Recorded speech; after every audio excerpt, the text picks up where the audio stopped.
Bonjour à tous et à toutes, je m'appelle Elian Kesnel, je suis formateur chez BI Formation et dans cette vidéo je vais vous présenter l'outil décisionnel Power BI de Microsoft en direction des PME. Alors aujourd'hui nous nous intéresserons plus particulièrement aux données issues d'une gestion commerciale et dans cette présentation nous allons exploiter un tableau de bord déjà construit. J'ai donc ouvert à partir de mon poste de travail Power BI Desktop que voici. Alors rappelons que Power BI peut se présenter sous deux versions. La première, la desktop, qui s'utilise depuis un poste de travail, celui que nous allons utiliser aujourd'hui, ainsi que Power BI sur le web. A savoir que Power BI Desktop est téléchargeable gratuitement depuis le site internet de Microsoft. Alors nous sommes dans le contexte suivant. Nous allons analyser une société spécialisée dans le jardinage et l'aménagement extérieur. Cette société est localisée sur 3 points de vente, un à Montpellier, un à Paris et un à Lille. Donc là, nous nous situons sur le tableau de bord classique quand vous allez ouvrir votre reporting pour faire votre suivi d'activité. On va y retrouver dans ce graphique-ci, par exemple, les différents chiffres d'affaires et marges de nos différentes grandes catégories. On va retrouver en vert le chiffre d'affaires avec le montant qui s'écrit juste en dessous, donc là par exemple 71 471 euros, ainsi que la marge qui est de 24 606 euros pour ce arbre, arbuste et conifère. L'avantage de la business intelligence, c'est de pouvoir descendre plus profondément dans les bases de données et de ne pas avoir un rendu qui sera statique. On va descendre d'un étage et on va se rendre sur les années. Là, on va parler de N-1 et de l'année en cours. L'avantage de la business intelligence, comme je l'ai dit, c'est qu'on peut vraiment aller très profond dans la data. Ainsi, on va descendre encore d'un étage pour aller voir dans l'année 2017, sur nos différents trimestres, quelle est la répartition de notre chiffre d'affaires et de notre marge. On peut également descendre pour afficher tous les mois, ou alors on peut également afficher un seul mois si on désire juste sur un seul trimestre. On va revenir sur une année complète. Là, on peut se rendre compte que, d'après notre analyse, on voit que le mois de mai a été un bon mois. On va pouvoir aller analyser plus profondément ce mois de mai en cliquant dessus et ça va nous afficher les jours qui ont été les plus rémunérateurs ou les moins rémunérateurs selon notre sélection. On voit donc que là, le 11 mai, on a réalisé 2206 euros de chiffre d'affaires et 769 euros de marge. Si on clique dessus, on va pouvoir voir les différents produits que nous avons vendus dans la journée et ainsi avoir une meilleure vision de qu'est-ce qui a bien marché ou moins bien marché sur cette journée.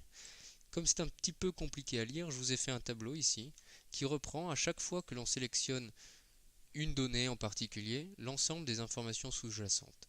C'est-à-dire que là, le 330 euros, on voit que c'est érable du Japon qu'on va retrouver là et c'est trié par chiffre d'affaires. Donc 330 euros, c'est 5 érables du Japon, etc. On va pouvoir analyser un petit peu les données qui sont réparties dans ce tableau de bord de manière un petit peu plus lisible et plus simple.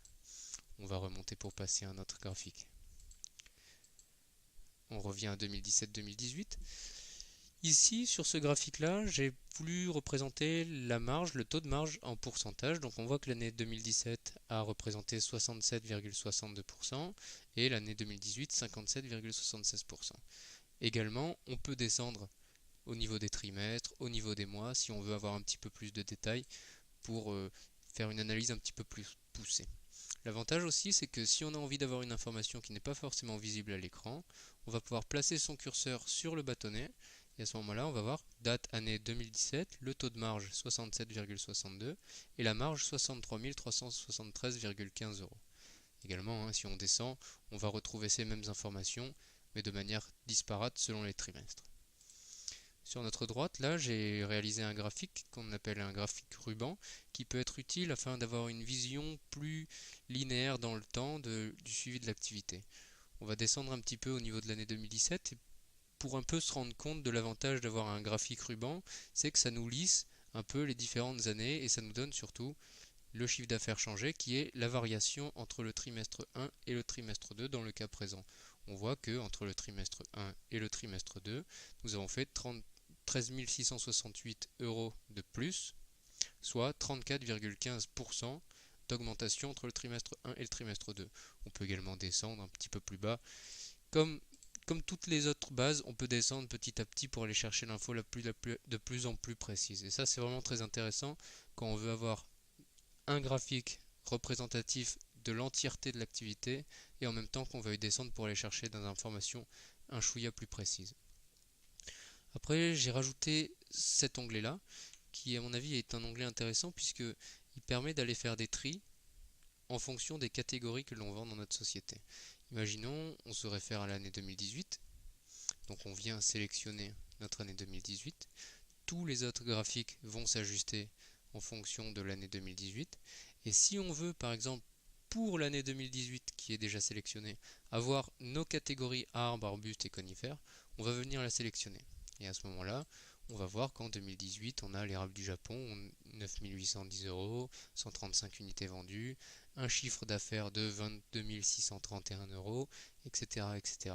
Si dans l'arbre, arbuste et conifère ou même autre chose, imaginons outils, entretien et soins, on veut aller voir un article en particulier pour voir s'il marche bien.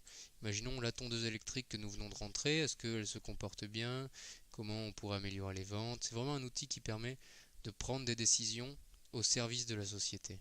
On va aller analyser ça tout de suite. On voit qu'on en a vendu 14 pour 2282 €. En 2017, on en avait vendu 35 pour 5705 €.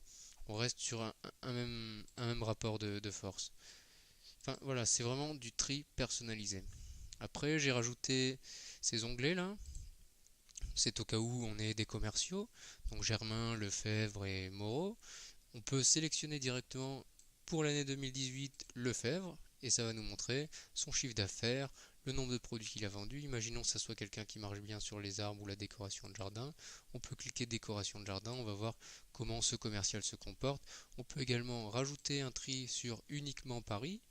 Et là, on va voir son chiffre d'affaires à lui avec ses produits qu'il a vendus sur Paris sur l'année 2018. Et là, on a vraiment un détail extrêmement précis de comment ce commercial fonctionne. Et après, on peut prendre des choix décisionnels derrière qui vont permettre à la société d'améliorer sa rentabilité, de faire plus de chiffre d'affaires et de mieux gérer sa société.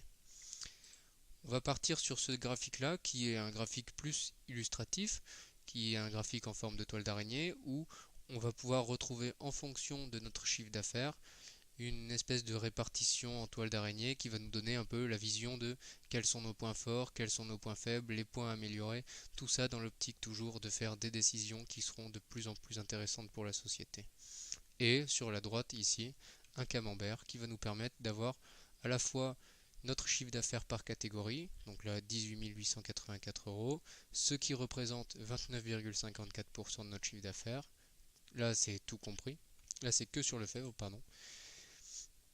Et ça représente 38 341 € de marge. Voilà.